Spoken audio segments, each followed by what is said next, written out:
Doing that. Happy Tuesday, everybody. My name is Andy Elliott. I am a realtor here in Williamson County, Tennessee. I'm with my best bud, Rodney Wilds, who is a loan officer also in Williamson County, Tennessee, with First Bank, kind of a big company around here. Hope everybody's doing well. Rodney, how are you? I'm fantastic. I couldn't be Yeah. better. And it's hot out. It's blazing. It's crazy hot. I It really is. I'm sitting, and the AC's on, but still, it feels hot to me. I don't know Yeah. where I'm going with that. So, I, go ahead, hit no, me. I was just saying. I have some friends that play golf, and some of them are, heck, I think some of them are in their 70s, and they get out there and walk in that 90 plus degree heat, and I'm like, I just, man, I can't do it when it gets that hot. I have to have a cart. So, but yeah, A cart. the older guys come in tough as birds, and just living the dream. I'd have to have one of those carts that's enclosed with AC. That's what I would have to have. So, I got to put my welcome note in there for when we have people come, because they will. Um, Today, the program today. Now, well, here's what Rodney and I do. We just have a conversation about the state of the real estate market. Him being in lending and me being in real estate, we kind of see different ends of it. But we do see the effects. We have that in common, and we have great conversations about that. And this show is just about having taking a stand, maybe sometimes on policy. We're not afraid to do that, because this is our show, and I mean, power Yeah. to the people. We're going to take our stand, that kind of stuff. But when things are happening, when things are in the midst of change, real estate reality check, the goal here is we're not trying to pump sunshine up anybody's skirt. We're just going to tell you what we feel like the market is doing based on the data that we see and real world experiences. I mean, I sell houses, I still do that. And so, what today's topic is, we're in the middle of a shift to a buyer's market. It may have, when I say a shift, I mean, I don't know when that makes that complete. It's the measuring stick on that kind of thing. Wouldn't you say, Rodney, is probably when it hits that 6 month mark for balanced markets, right? 6 months inventory, I Yeah, think. I think the 6 months is the rule. Technically, if you ask me, technically it's a buyer's market right now. A buyer can go out and have plenty of time to make a choice. They have room to negotiate most of these prices. So it may not technically be there, but if you're going out and negotiating, I think you're the pick of the litter. Yep. And if you're, and that's so today's show really, it's for both buyers and sellers. But if it's for sellers, and I mean this with 100% respect, it really is a reality check. Not trying to be cute with the name or anything, but if your home is kind of hanging out, there's a reason for that. If you're a buyer and you're looking for um, to be able to negotiate more than you could in the past, that's what this show is going to be about. Because I've got stories that I can tell, and I can tell you things that's going on in our market in Williamson County, which is it a special market? Well, it is to me, But would you say that Williamson County is a decidedly different market than the rest of the country? That's a crazy I question. wouldn't say decidedly different, but I would say it's probably very similar or exact to another, let's say a San Antonio or something like. There's other cities that kind of go hand in hand with ours, the metro Nashville area and surrounding counties, but I think it's one of the great ones around, but I think you have to go to like a big city. Like all the big cities may have something similar, Yeah. uh, but with the combination of Williamson, Davidson, Rutherford, even up north in Sumner, I think we just got a really good group of counties together. I do too. Williamson County is sort of It's one of the real wealthiest counties in the nation, and it used to be the only one in the South. I don't know that that's the case anymore, but we're in the top 10 in terms of wealth rankings. How do they rank that? I don't know. But Williamson County is a pretty wealthy county, like I said. It reminds me, if anybody's familiar with Colorado, Denver, Colorado, there's a place called Cherry Creek in particular that kind of rings the similarity bell to me, with Williamson County and here and Cherry Creek there in Denver. Real nice place. It's Germantown in Memphis, same kind of a thing. It's pretty wealthy and nice. But anyway, I'm kind of getting all over the place. But the point is, if you're looking for a home to buy and you're ready to buy, I'm going to pre-qualify all of this stuff. If you're ready to buy, you're prepared financially, you've got your documents in place, you've spoken to a lender, you're pre-approved. It's the single most important thing you can do so that you know what your range is. Then go out, start getting home shopping. And unless you find the house of your dreams, that's the only qualifier. That changes the rules for everything.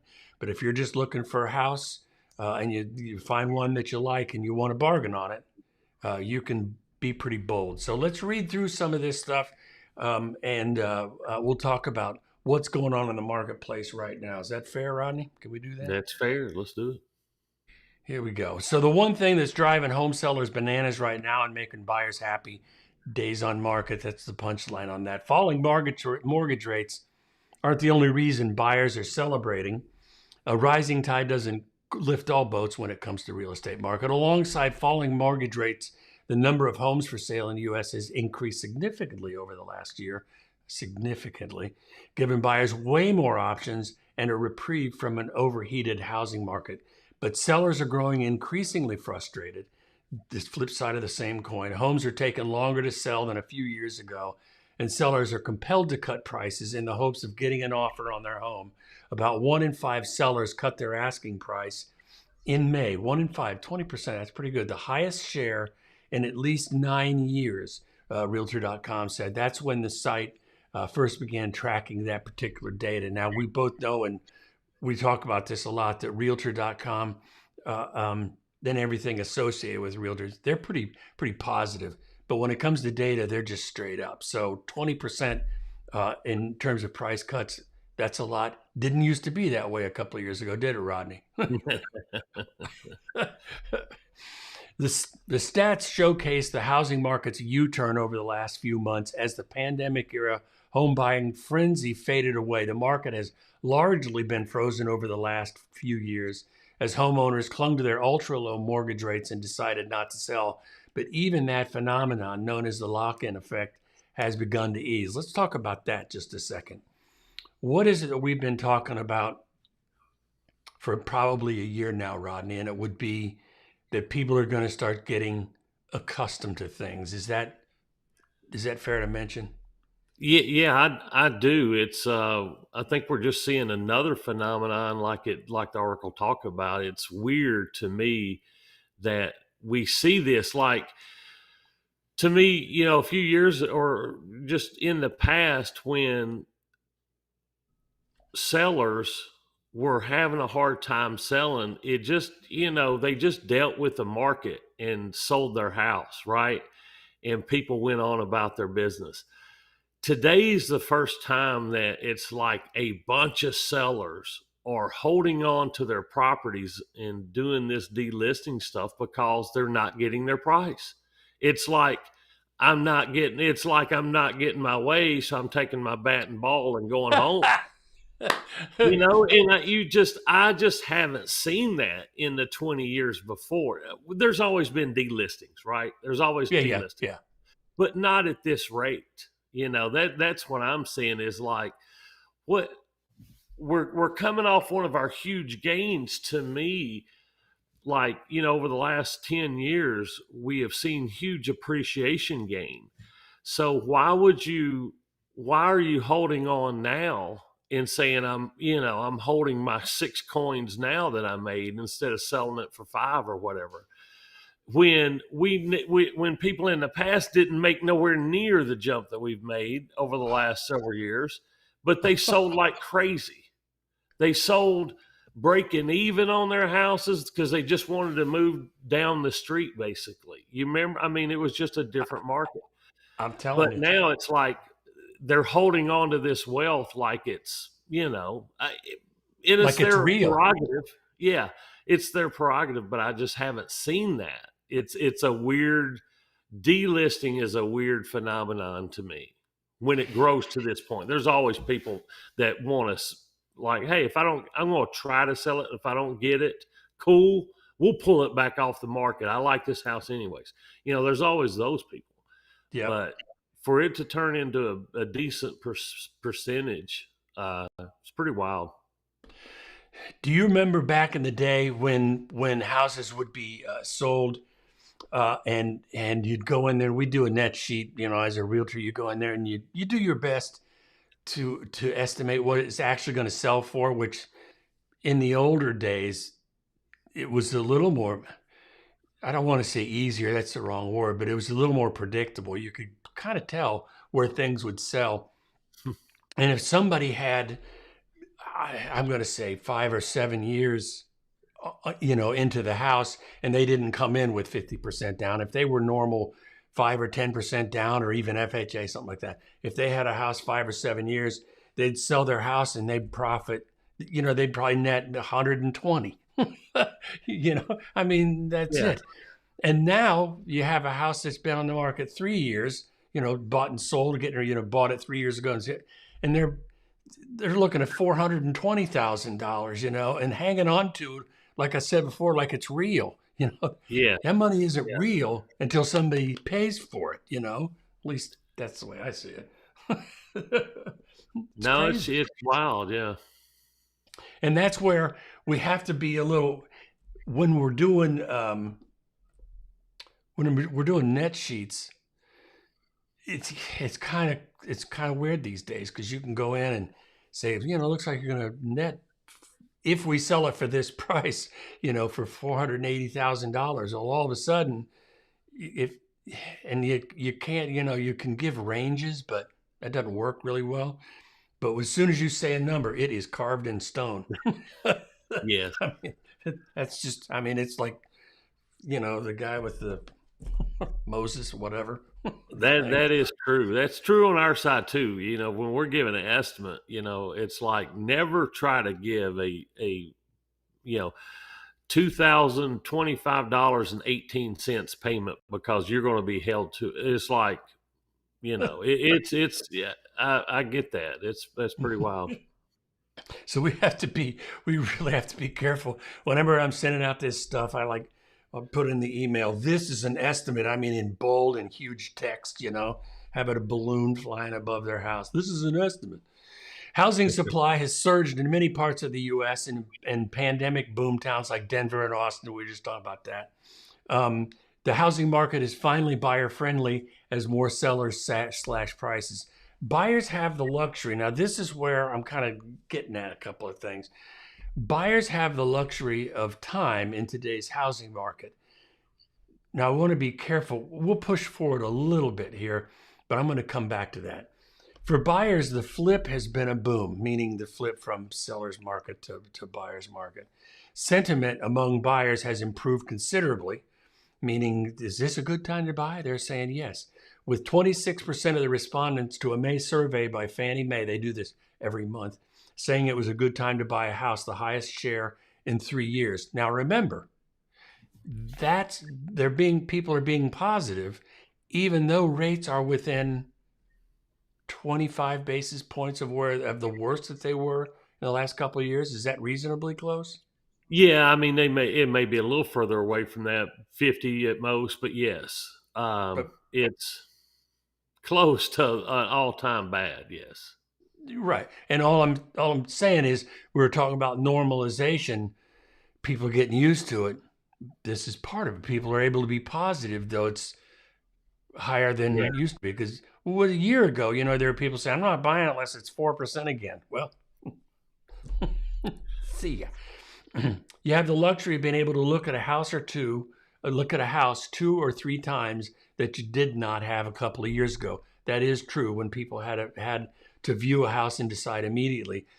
It used Rodney, man, you remember this? It used to be if you'd go out, if I had buyers and we were looking at houses and it was, say, 2.5 years ago, I'd call Rodney and I'd tell him and Jordan, ask him and Jordan, are we locked and loaded for client A, B, and C? And they were like, we're ready to go. Because if we went out to see a house, I'd have to text or phone call the agent on the way back to the office. Hey, we're putting in an offer on your house, hoping to hold up the train. You know, if it's going to be multiple offers, no surprise. But I would call those guys to stop the process the best that I could on the way back to the office. If they liked the house, you had to pull the trigger that day. I mean, that day.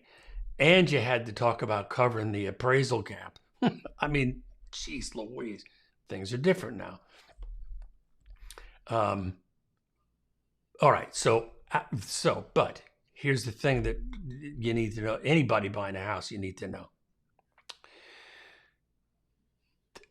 Just because you do have more time, let's say that one of the most important things that I try to tell a buyer when they're looking at a house, regardless of the location, first we're gonna, like if it's West Haven, or if it's in East Nashville, or if it's West Nashville, the Nations, whatever, we're gonna make sure that somebody's pretty set on a location.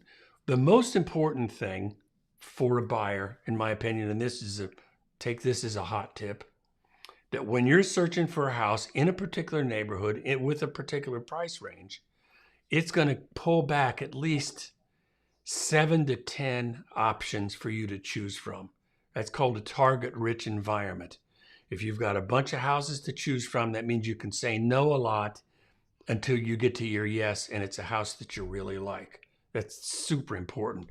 If you're looking in a neighborhood in a price range and you're only getting 2 returns a day or a week, either you're not building in enough money for it, or I guess the flip side is it's just too expensive at a neighborhood. So target-rich environment. Now, with this inventory going up, as a buyer, you've got a target-rich environment where you have a lot of choices.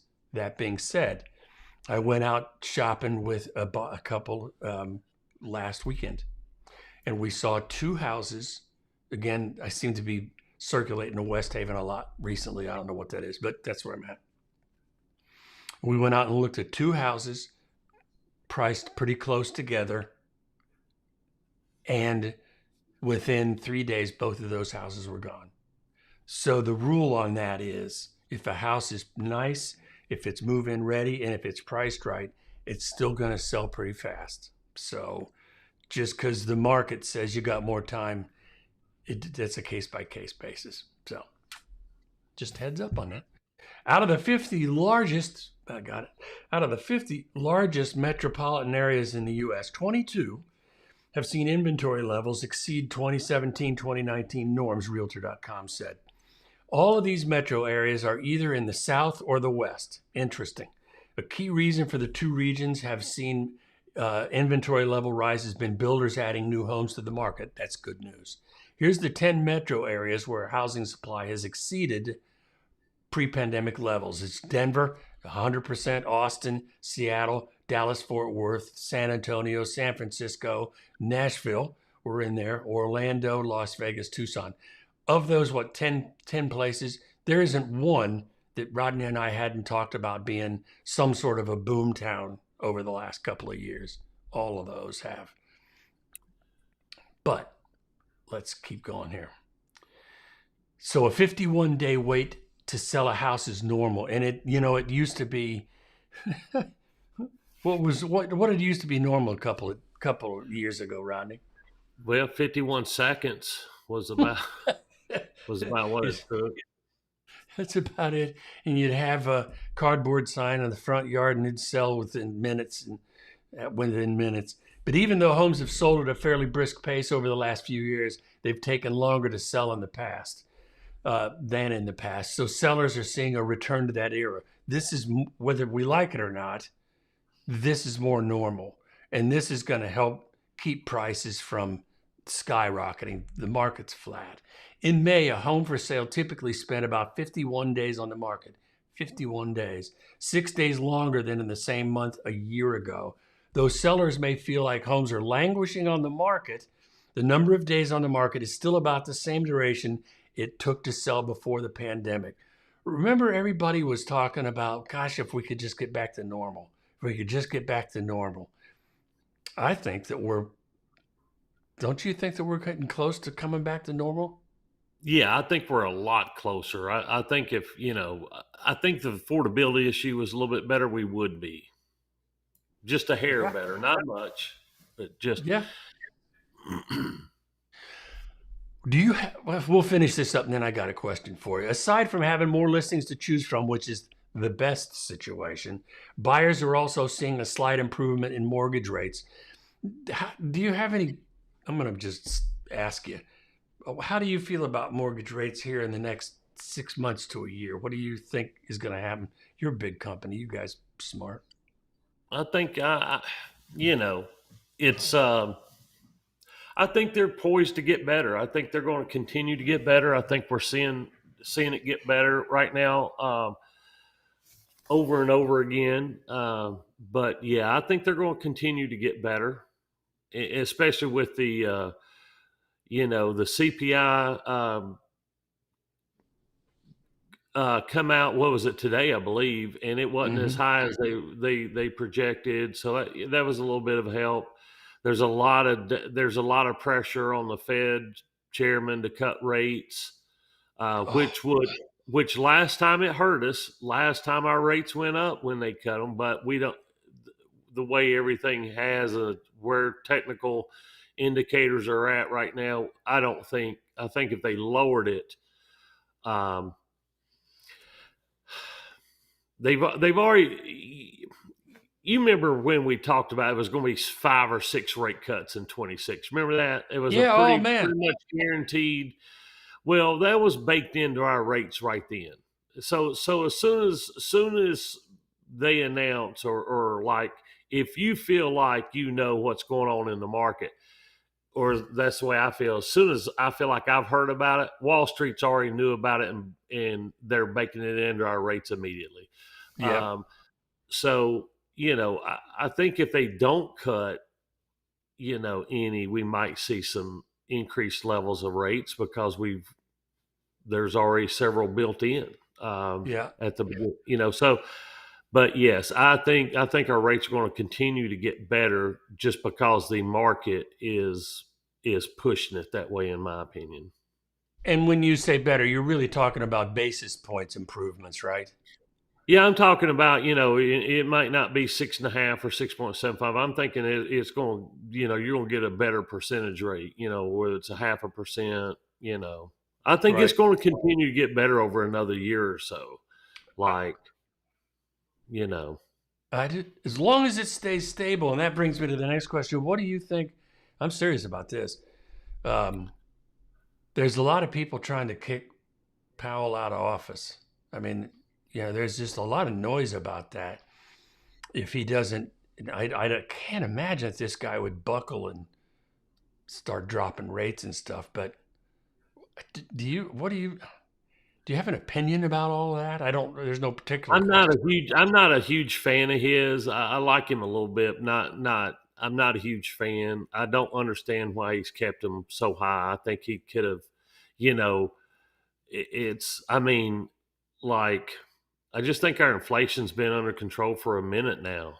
Yeah, 6 months or so, right? Something like that. Yeah, when the inflation was at 6%, whatever, I get it. His target was 2% or 1%, whatever it was. Yeah. And we were right there, are right there. But yeah, no, listen, I sell mortgages, so I want rates to be low. So if Powell ain't gonna lower the rates, get him out of there. Let's get somebody in. Give him the boot. Yeah. Where's my X marks the spot? I used to have a graphic for that. In early July, the 30-year fixed rate mortgage dropped to 6.67. I don't even know where it is today. Somewhere around there. The lowest level in 2 months. The 30-year rate dropped 10 basis points from a week ago. How old is this? This might be a little outdated. When it was 6.77, Freddie Mac said in a weekly report.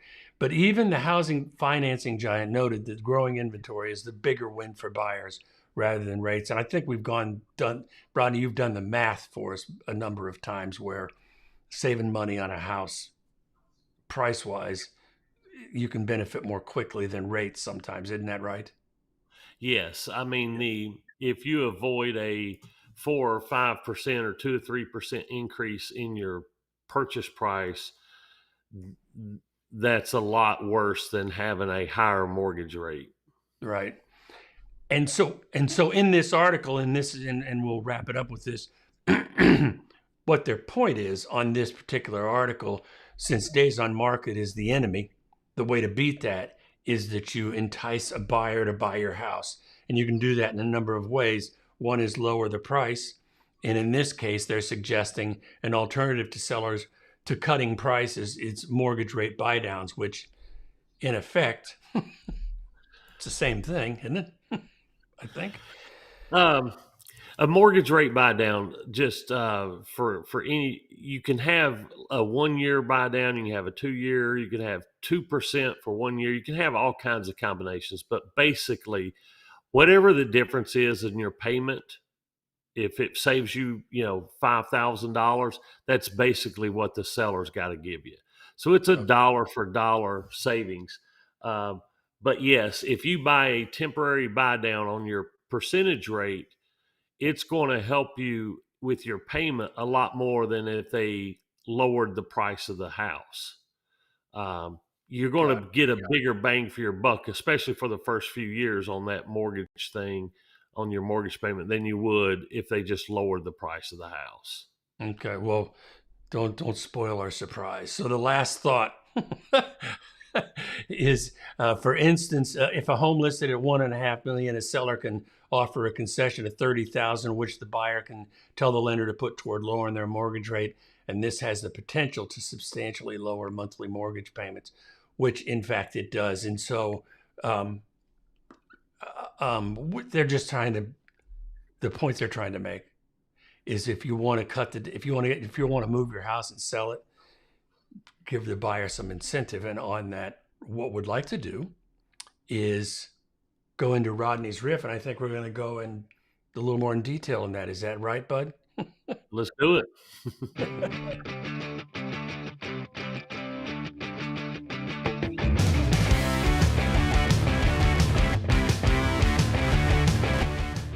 Oh yeah. Here we go. All right. Let me pull this one up here. And we're going to do the points. Yes. All right. All right. The real estate reality check. Let's do it here. Buying points. Is it worth it?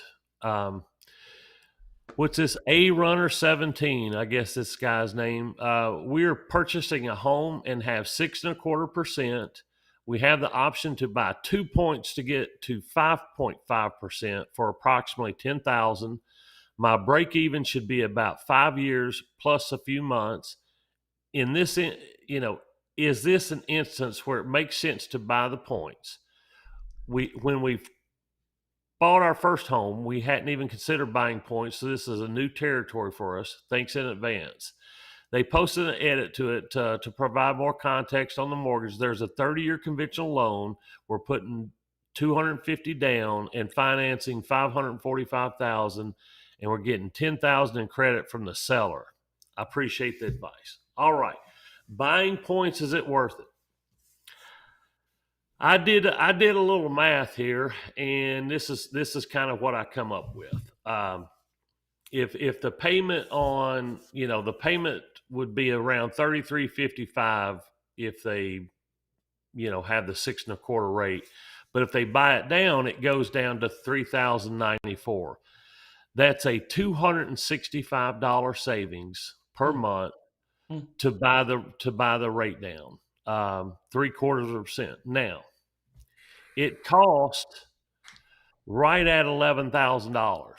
5,400 times 2 is right out, is the cost of the buy down. 2 points is 2% of the loan amount, which was $545,000, which is right at $10,890, something like that, or somewhere around there. So they're saving $265. The way I look at this is two ways. One is, how do you know if it's worth it? Like, what do you what factors would it be important to you to see if it's worth it? Now, they are getting $10,000 in credit from the seller, so that could go. That's real money. They could either put that towards closing costs, or they could use that for the buy down or whatever. But to me, what I do is I take how much it saves, and I look at how long it's going to take me to get my money back. In this case, if you take the $265 and divide it into the 10,900, 800, whatever it is, you're going to get around 41 months, which is just over 3 years. The difference, that's one way of looking at it. But if they're a savvy investor, and this is an if now, it's not for everybody, but if they were to take that $11,000 and invest it in something potentially, so in 4 years, what's it going to be? Is it going to be 12,000 then? Is it going to be 13,000? So now it's more than 41 months.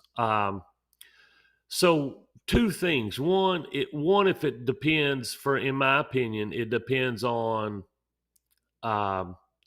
how long you plan on being in the house, and two, what are you going to do with the money if you don't use it in this situation? Like, are you going to waste it?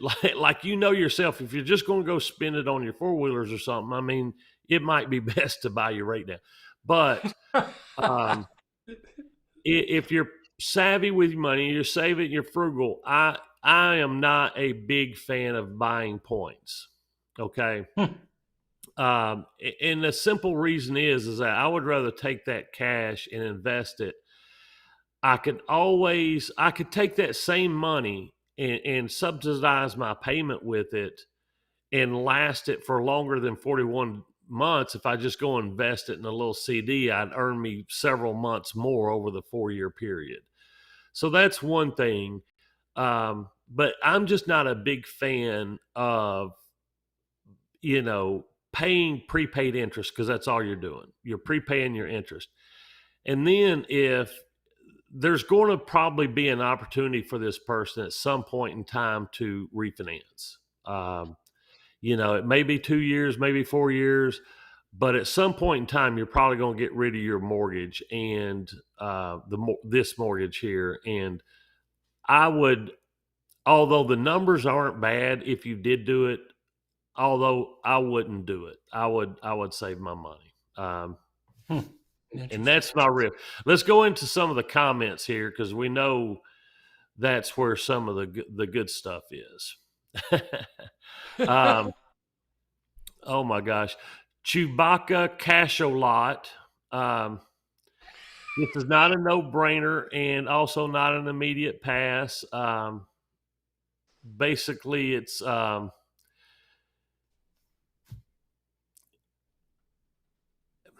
I don't know what this guy's saying. It's hard to predict the future, but it was only about 4 years ago or less it could get sub 3% mortgages, and like a year ago they were 8%. I wouldn't trust rates to drop substantially very quickly, considering all congressional efforts being made right now are not physically responsible. So, okay, so he's blaming the thing and don't think the rates are going to go down. But a runner 17, let's see here. We're giving up one of those 2.8% rates selling a home now. I overestimated the break-even point, and it's closer to 42 months, 3.5 years. It's closer to a no-brainer. No, I don't think it's a no-brainer. Is all. See, here's one. If you believe you'll be living there for more than 5 years, then yes, rates would need to be 4 point for you to refi out, and I think that's highly unlikely. And they asked this FHA loan, but it's not FHA loan if you're going to be putting a couple hundred down.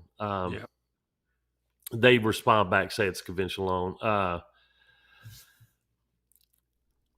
5-year break even is terrible. I'm a broker and advise clients if you can't break in 2.5 to 3 years, but it's not worth it as a rule. Rates will be dropping in the next few years, and you'll be able to refinance down.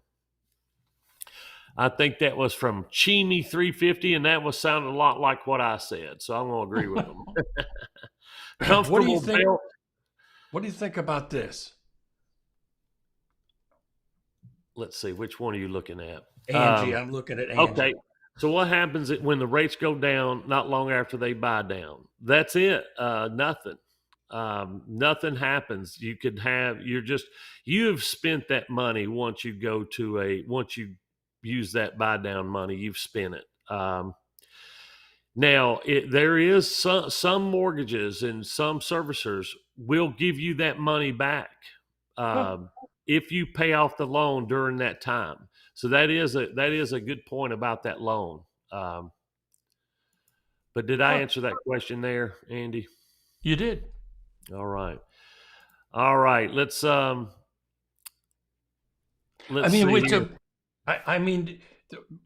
really excellent point to know is you were talking about some servicers allow you to recoup the money if rates go down enough. That's what you're saying. I mean, not if rates go down, like if they were to pay the loan off, if they were to refinance. Yeah.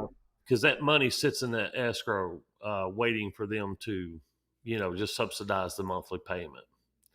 Got it.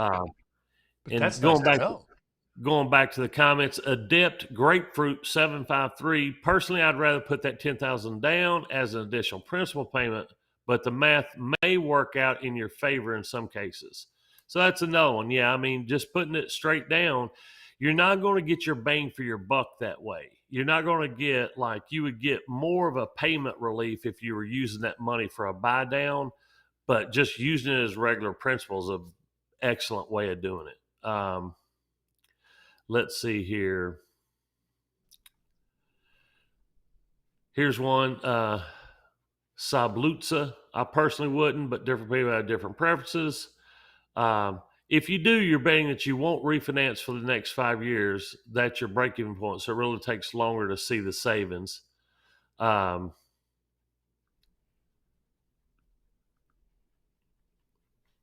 Let's see here.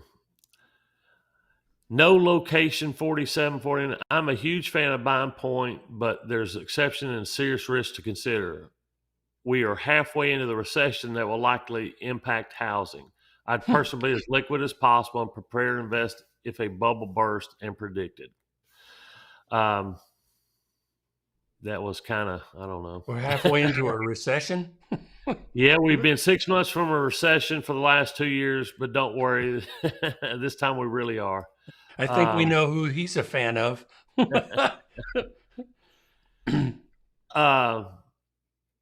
There's a global something for minors there. Let's see. Any good ones I need to finish up with, Andy? Just one here, and I'll bring it to you. That. All right. You'd better be off taking the money and add an extra $200 per month to your principal if you need to lower your monthly payment. You'd be better off taking the money and adding that. Okay, yeah, just keeping your money and adding it to the principal. Yeah, I mean, that's all you're doing is sending it to, when you do a buy down, there's two things. One, they were buying points. Okay, points to me is the really waste. And that is when you're, paying money to lower your interest rate. To me, it just it's prepaid interest. I just don't like them. I like keeping the cost down. The costs are a lot when you do a mortgage, so keeping the cost down is like a premium for me. And then points obviously just add to that. Even if the seller's paying it, I wouldn't just say it needs to go to points or anything like that. Some people think because the seller's paying it, it's free money or whatever, but it would be $10,000 less in closing costs you had to bring in if you used it for that instead of just buying points. So, could it be worth it if you're going to stay in your house? but it's a personal preference, and you got to remember I'm a little bit conservative too. So I'm not a big risk taker when it comes to finances. So you know I'm pretty conservative. So that would be my riff today: is don't keep cash is king. Keep as much of it on you as possible. I mean, if you just had to throw it into the mortgage, throw it into your principal. Just add it to your down payment. And there you go.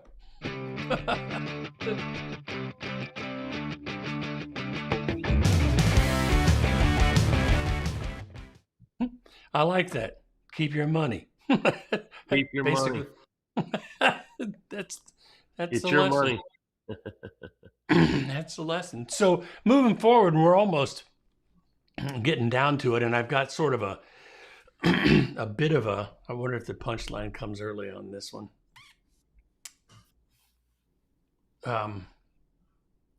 Yeah, it's a bit of a punchline about Nashville because one of the things as we go through this kind of stuff, as we're talking to Angela a lot about the California stuff that's going on, and she's thinking about maybe making a move to our area, this state here in a few years. So I always try my very best to include a little bit of local with the national stuff because to talk just about Nashville would be, I think, limiting and kind of boring, to be honest with you. But on the national level, what I want to talk about just briefly is about delistings. Now, we were talking about that in a slightly different way a minute ago about days on the market and wearing people out. But this other article will kind of just touch on that a little bit about delisting, meaning people are just getting sick and tired of trying to sell their house. Basically, it boils down to the way Rodney characterized this was really pretty good. I'm going to take my ball and go home. That's that's pretty much what it is. But I understand it. When you come into it with an expectation that isn't being met, and a lot of times you can list a house and you'll get a couple of lowball offers, which is very common. Just it's going to happen. I don't care what the market is. It can be a little disappointing. It can hit them where it hurts. Just right in the feelings. So delistings surged to nearly 50% as sellers who can't get their price quit the market. After failing to find a buyer at the price they think they deserve, more home sellers are pulling their listings off the market altogether. Delistings jumped 47% nationally in May from a year earlier, in a sign that sellers would increasingly rather wait than negotiate, according to the Realtor.com economic research team latest monthly trends. Now, here's the thing you have to keep in mind when you're talking about that kind of thing. When you delist and I'll just sell it later, you have to take into account what does the trend line look like for home prices going up. Most of the places across the country, as Rodney would say, it's like scratching along, dragging along the bottom. It's pretty close to flat. Even in this market, prices are continuing to rise, which is baffling, but it's still pretty flat. So if you pull your house off the market, number one, it means that you can, so good for you. The houses that have to sell are those that are lifestyle change, meaning marriage or whatever, job change, empty nest, whatever. If you have to sell, you have to accept the circumstances. If you get to delist, it means that you didn't have to sell in the first place. You weren't required to. So just be careful. If you're going to wait, you could be waiting quite a long time. The increase in these delistings is partly due to the overall expansion in active inventory. It's way up. I mean, even in Nashville, it's jumped tremendously. Still, this struck me. Delistings are outpacing new listings, with 13 homes delisted in May for every 100 homes hitting the market, up from 10 in the spring of 24 and 23, and just 6 in 2022. 13 homes, more homes are being delisted than new listings. I thought that was interesting. The increase in delistings follows a surge in price reductions as some sellers with unrealistic price expectations faced a softer market with limited buyers. Now, it seems that some sellers would rather wait out the market than accept the lower price for their home. Unlike past housing cycles where falling prices pressured underwater homeowners to sell, Rodney was talking about this earlier, today's homeowners benefit from record high levels of home equity, so they have the flexibility to wait it out.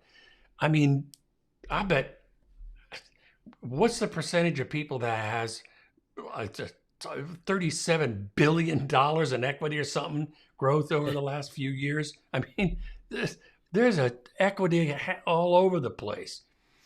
And the reason I'm mentioning that is people look at a market increase in equity, proposed equity, without remembering that you have to sell it in order to realize that. Just because it's on paper doesn't mean it's actually there, right? At least that's what my belief is. It's just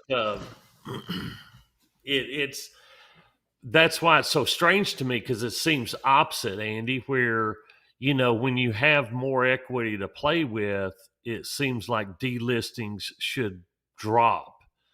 But now Americans got all this equity they have.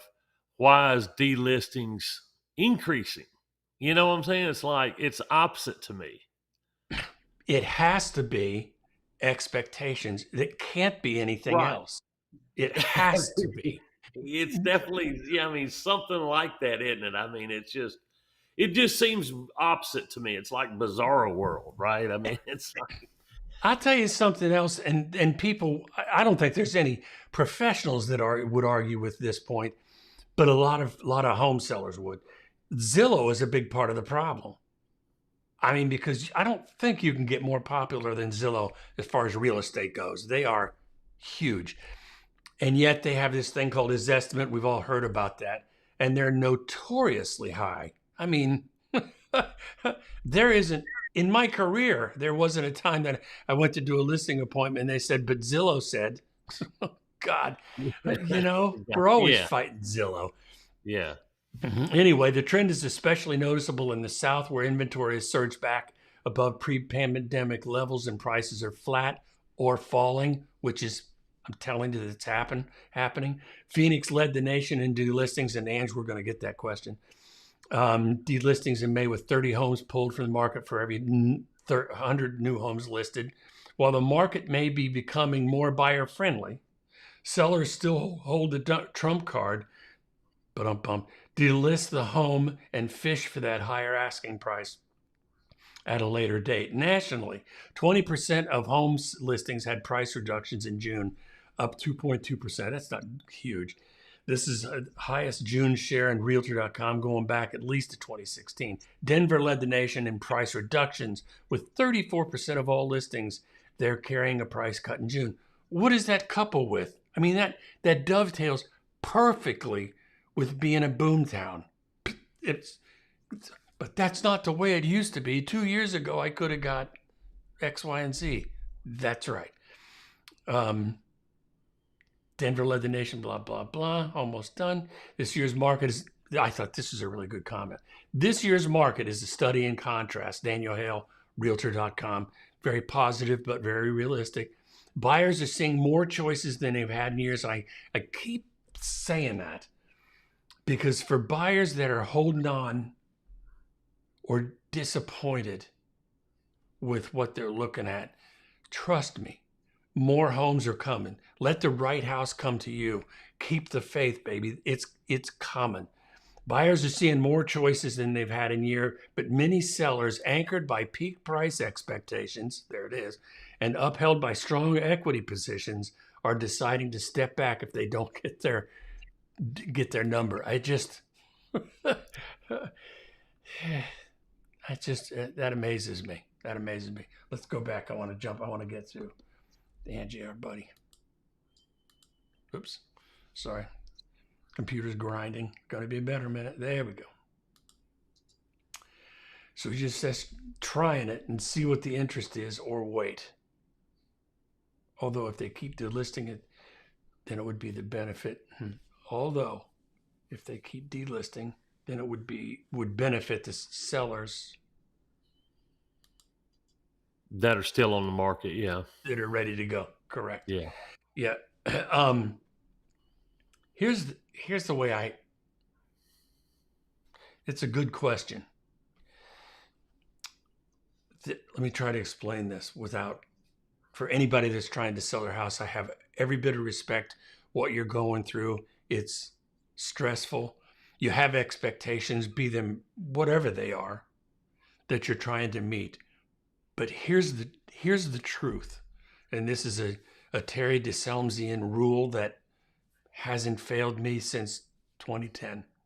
Terry DeSelms was a guy that used he was a kind of a superstar in our market, and he would sell. I've got plaques right there that was talked about. He sold 900 homes a year. The guy knows, and this was with 5 and 6 agents. This isn't with a team of 50. This guy knows how to sell houses, but this is what you learn when you sell that many houses. Here's the deal. You can't lose. How do I say this? People are concerned that they're going to sell their house for less than it's worth. And I'm here to tell you, Terry DeSelms taught me this 15 years ago, you can't really do that. It's almost impossible unless you're too quick on and off the market. Because here's what happens. Let's say that you had a house, we'll use it in today's terms, that's worth $750,000. And the right number was 800. Let's say that was the case. But for whatever reason, the seller and the realtor decided, they did their comps, and there's enough give and take, meaning pluses and minuses on the comps, that 750 was the price they thought would work. There are some people who would scream 750 is too low, 750 too low, 750 too low. Here's what will happen. You show me a house that's priced too low, and I'll show you 2 or 3 buyers that'll come in and fight for that property and start bringing up the price from 750 to 780 to close to 8. and the buyers will give you everything, including donuts at closing, to win that bid. Because when you have multiple offers on a house that appears to be under, the listing price is too low, it causes a multiple offer situation. And the buyers, they're not fighting you, the seller or the realtor, anymore. They're fighting each other, which is exactly what you want.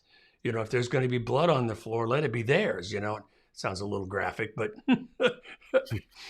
don't let it be the seller. Because if you get into a peeing match, I'm trying to be a little bit polite, with each other, nobody wins. Nobody wins. The goal of the home seller is to make it as easy as possible for the buyer to say yes. So that's why it's hard for a home to be undersold. And so the point to where I'm going with this is this. If you price a home, it's in a reasonable price range for that particular area, and you have no showings, nobody comes. That means the price is too high. Now, let's say it's a week and nobody comes. That means everybody's looking at it on the MLS. Forget about social media. Forget about YouTubes of the house. Nobody cares about that. They're just looking at houses because people just do that. None of that matters. Where the rubber meets the road, where you have remember, intention is everything when it comes to sales. You can have a lot of fluff and a lot of activity and sparkling going on, but intention means somebody's going to bust out a pen and write up an offer. If you have a house listed and nobody shows up to see it, perfect, then it's way too high. Now, could that be 30,000, 50,000? Depends on where you're listed. If you list your house and you get plenty of showings, 2 and 3 a day, depends on your area, 2 and 3 a day, that means that you're close. And so your price adjustment will be minimal. So you can, again, depends. You're going to do price adjustments different at $1 million plus than at 500,000. Just talk to your pro about that. So here's the 2 rules. No showings, way too high. Showings, but no offers, just a little bit too high. And then when the offers come, what will happen when you get that right price if you've had a number of showings. If you don't get multiple offers, you'll get lots of questions. Hey, is that house still available? There's those buying signs going on. And when you do get an offer, I'm telling you, that's the one you take. If it's $30,000 off and you think, well, I'm going to wait for a better one, it's going to be November and you're not going to see that offer again. His rule was take the first one that comes along that looks strong, because from that day forward, I'll use the donut reference again. Your house, just like a donut, begins to get stale and nobody wants to think about it. And you can't hide that. I don't care if you relist it. It's public knowledge. The systems are built to let them see that a house has been on the market and taken off. Sorry, going too long.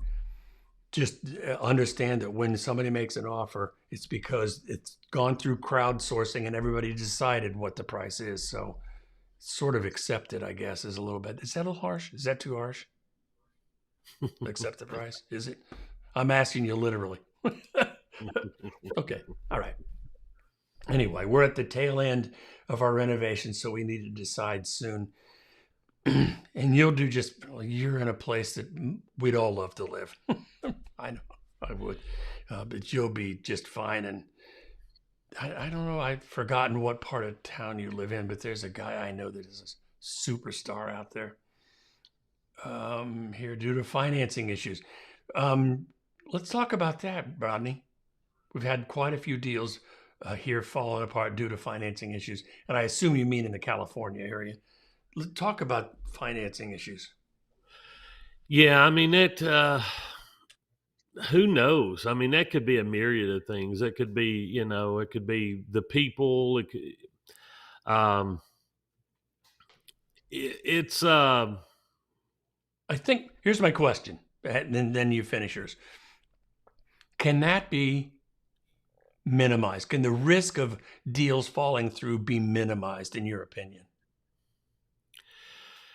Yeah, through the actions of the agents, they could be. That's what I'm saying. Yes, by just confirming that they've been pre-approved, reaching out to the lender. And I'm not obviously we can't say anything about the people, but you can ask the lender if what do you think the chances of closing? Have you reviewed their income? Have you reviewed the assets? Do you have DU ran? You could ask some things like that that should be fairly common that they should have done to keep the deals from falling through. I mean, that's the whole exercise of a pre-approval, is so I review somebody's pay stubs and assets on the front end. And generally, if we do that, we cover 99% of the issues. There's always, first of all, on any mortgage, there's always problems that come up that we deal with. But assets and income are our biggest ones. And if you can handle those up front, you usually pushing the ball downhill. Yeah.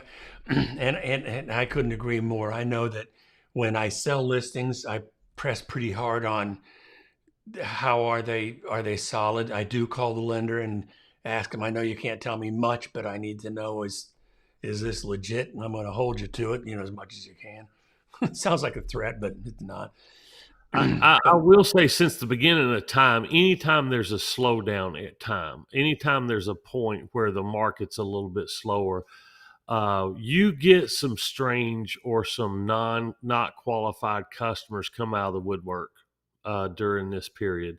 And that may be what you're seeing right there, is just when it's a little bit slower, people are, it's like some crazy stuff happens when we're not this crazy busy. People will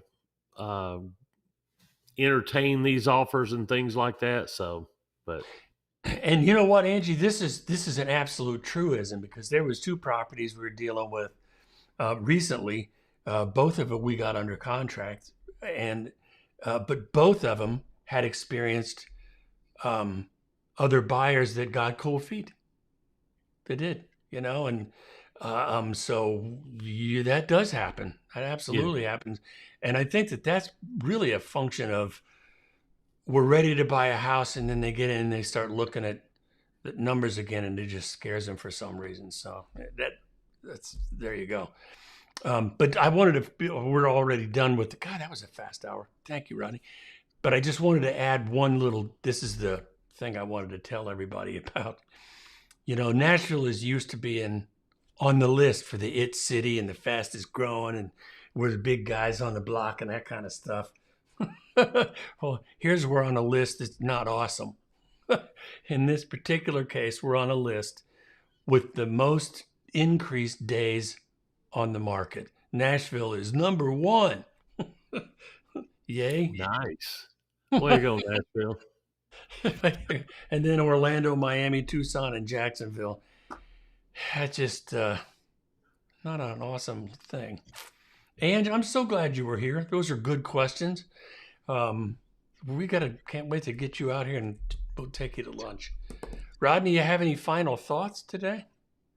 No, just well, I guess so. Just the delisting thing is, I wonder if it's the delisting when people have equity and they're delisting the property. It's a different scenario. First time I've seen that. So, just a weird point in the market. Um, I do like the fact that buyers can have the advantage of seeing a house 2 or 3 times and making a decision on their own time frame. Those are all good parts about our market. So it's all good. Yeah. Yeah. Comes and goes. Hey, we will. Boy, everything went to sleep on me here. That was see you next week. All right, see you.